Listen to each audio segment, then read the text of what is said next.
बिस्मिल्लाहिर्रहमानिर्रहीम, अस्सलाम वालेकुम। आज शहाबनामा में जिक्र करेंगे पाकिस्तान पीपल्स पार्टी सिंध की पार्लिमानी पार्टी के इजलास को। ये इजलास जो हुआ वो कराची के अंदर हुआ। इसको चेयर किया चेयरमैन पाकिस्तान पीपल्स पार्टी बिलावल भुट्टो जरदारी ने खुद। और इस इजलास के अंदर जो सूरत हाल थी वो इंतहाई ज़्यादा गर्मा गर्म रही और बहुत सारी क्लासें हुई, बहुत सारी चीज़ें क्लैरिफाई की गई। और ये जो इजलास है, जो पार्लिमानी पार्टी का इजलास हुआ, इसका पस मंज़र बताना ज़्यादा ज़रूरी होगा। हुकूमत बने सिंध में पीपल्स पार्टी के गरचे 5 से 6 महीने हो चुके हैं और इस दौरान जो है वो चीमी गोइयाँ और कयास आराइयाँ जो है वो बड़ी तेज़ी से जारी थी। जिस वक्त हुकूमत बन रही थी उस वक्त ये कहा जा रहा था कि अब वज़ीर आला सिंध की सीट पर मुराद अली शाह नहीं होंगे, उनकी जगह कोई और होगा।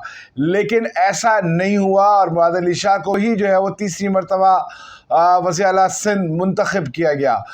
इस तमाम सूरत हाल के अलावा एक और चीज़ जो कि तकरीबन 20 दिन से पैदा हुई थी कि वज़ीर आला सिंध मुराद अली शाह को वफाक में भेजा जा रहा है।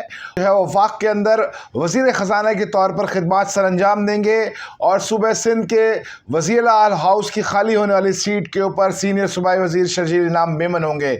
लेकिन आज इस पार्लिमानी पार्टी के इजलास के अंदर बहुत सारी चीज़ों को बिलावल भुट्टो जरदारी की मौजूदगी और उनकी सख्ती और उनकी बासपुरस ने क्लियर किया है। बिलावल भुट्टो जरदारी की मौजूदगी और फर्दन वुज़रा से उनकी कारकर्दगी और उनकी कोताहियों और कमियों को लेकर बहुत ज़्यादा वाज़े तौर पर जवाब तलबी जो की गई है, उसके बाद ये क्लियर हो चुका है कि वज़ीर आला सिंध मुराद अली शाह कहीं नहीं जा रहे, वो सूबा सिंध को संभालेंगे। हाँ, ये ज़रूर है कि अब जो सिंध की काबीना है उसके जो वुज़रा हैं उनको जो है वो हर 5 और 6 महीने बाद अपनी परफॉर्मेंस रिपोर्ट देना होगी। पार्लिमानी पार्टी के इजलास के अंदर जो बिलावल भुट्टो जरदारी का कहना था कि इलेक्शन हुए अरसा हो चुका है, हुकूमत बन चुकी है, लेकिन वुज़रा की कारकर्दगी इंतहाई ज़्यादा सुस्त है। उन्होंने ये कहा कि बड़ी स्कीमें और तरक्याती काम ही सिर्फ नहीं जितवाते, बल्कि अरकान असम्बली और वुज़रा को चाहिए कि वो अपने हलके के अंदर आवाम के अंदर उसके दुख दर्द में शरीक रहें और उनके लिए जो है वो हमा वक्त दस्तयाब होने को आसान बनाएं। कि आवाम से इंटरेक्शन जो है उसको बहुत ज़्यादा फोकस किया बिलावल भुट्टो की जानिब से। दूसरी जानिब उन्होंने एक बात और भी कही कि जो सूबाई वुज़रा हैं, सूबाई वुज़रा को उन्होंने मुखातिब करते हुए कहा कि सूबाई वुज़रा सिर्फ अपने हलके के वज़ीर नहीं हैं, वो पूरे सूबे के वज़ीर हैं, उनको पूरे सिंध के अंदर अपनी चीज़ों को देखना होगा।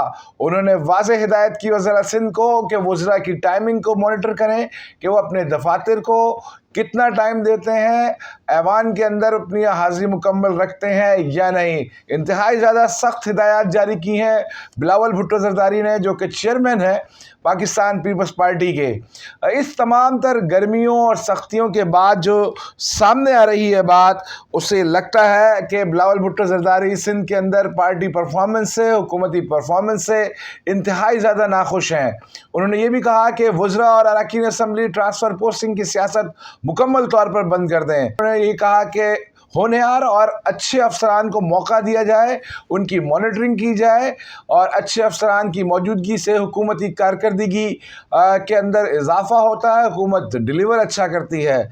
अगर अफसरान अच्छे ना हो तो हुकूमत और हुकूमत की डिलीवरी को इंतहाई ज़्यादा नुकसान होता है।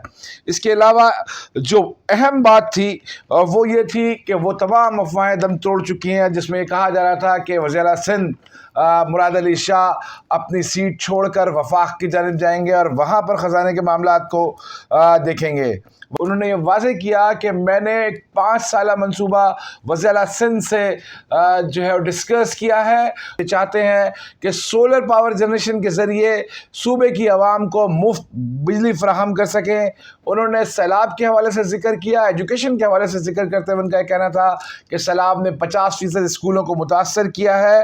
अमन व امان کے اوپر بات کرتے ہوئے ان کا یہ کہنا تھا کہ صوبہ سندھ میں ایک وقت ایسا تھا کہ کئی مقامات کے اوپر رات کے وقت سفر نہیں کیا جا سکتا تھا، لیکن اب صورتحال ایسی نہیں ہے۔ کچے کے حوالے سے ان کا یہ کہنا تھا کہ مجرموں اور شرپسندوں کے پاس جدید ترین ہتھیار آ گئے ہیں، جس کی وجہ سے امن و امان کی صورتحال متاثر ہو رہی ہے۔ صوبائی وزیر داخلہ ضیاء الحسن نجار کو مخاطب کرتے ہوئے کہا کہ مجھے امید ہے کہ صوبائی وزیر داخلہ تمام اداروں کے ساتھ مل کر اچھا پرفارم کریں گے، اور اس بات کو یقینی بنانے پر انہوں نے زور دیا کہ صرف مجرموں کو نشانہ بنایا جائے گا، نہ کہ مجرموں کی آڑ میں دیگر مخالفین کو نشانہ بنایا جائے۔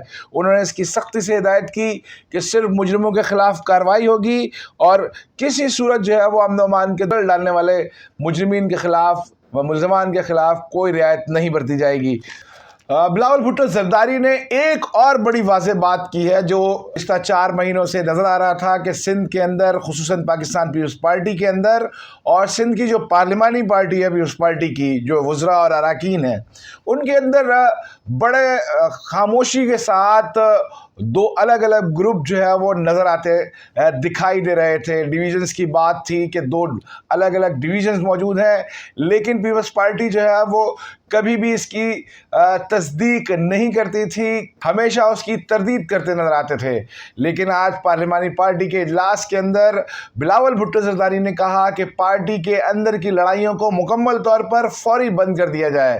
انہوں نے کہا کہ پارٹی کے اندر ہونے والی لڑائیاں جو ہے اس سے حکومت کی کارکردگی کے اوپر منفی اثر پڑ رہا ہے اور حکومت کی جو ڈلیوری ہے اس کو نقصان پہنچ رہا ہے۔ انہوں نے یہ کہا کہ اب کوئی رکن اسمبلی اور وزیر افسران کے ٹرانسفر پوسٹنگ کے اوپر فوکس نہیں رکھے گا، بلکہ عوام کو ڈیلیور کرنے کے اوپر فوکس رکھے گا۔ انہوں نے یہ کہا کہ اراکین اسمبلی کو چاہیے کہ حلقے کے عوام، جو کہ خاص طور پر سندھ کے عوام کو انہوں نے فوکس کیا کہ وہ متوسط طبقے اور مڈل کلاس اور لوور مڈل کلاس سے تعلق رکھتے ہیں، ان کو ڈیلیور کرنے کے اوپر فوکس کریں۔ اور ان کی کارکردگی کے حوالے سے انہوں نے کہا کہ وہ ہر 5 اور 6 مہینے بعد تمام وزراء اور اراکین اسمبلی کی کارکردگی کو مانیٹر کریں گے۔ ان کا یہ کہنا تھا کہ رپورٹس کارڈ بنیں گے جس کے اندر دیکھا جائے گا کہ کون رکن اسمبلی، کون سا وزیر کیا پرفارم کر رہا ہے اور کیا نہیں۔ پارلیمانی پارٹی کے اس اجلاس کے بعد امکان یہ ظاہر کیا جا رہا ہے کہ تمام تر چمگیاں تو ختم، دم توڑ چکی ہیں۔ اب سندھ حکومت ڈیلیور کرنے کے لیے اٹھے گی، کچے کے ڈاکوؤں کے معاملات بھی حل ہوتے نظر آئیں گے اور ٹرانسفر پوسٹنگ کی جو دوڑ تھی وہ بھی ختم ہوتی نظر آئے گی اور ہونہار افسران کو سندھ کے اندر کام کرنے کا موقع مل سکے گا۔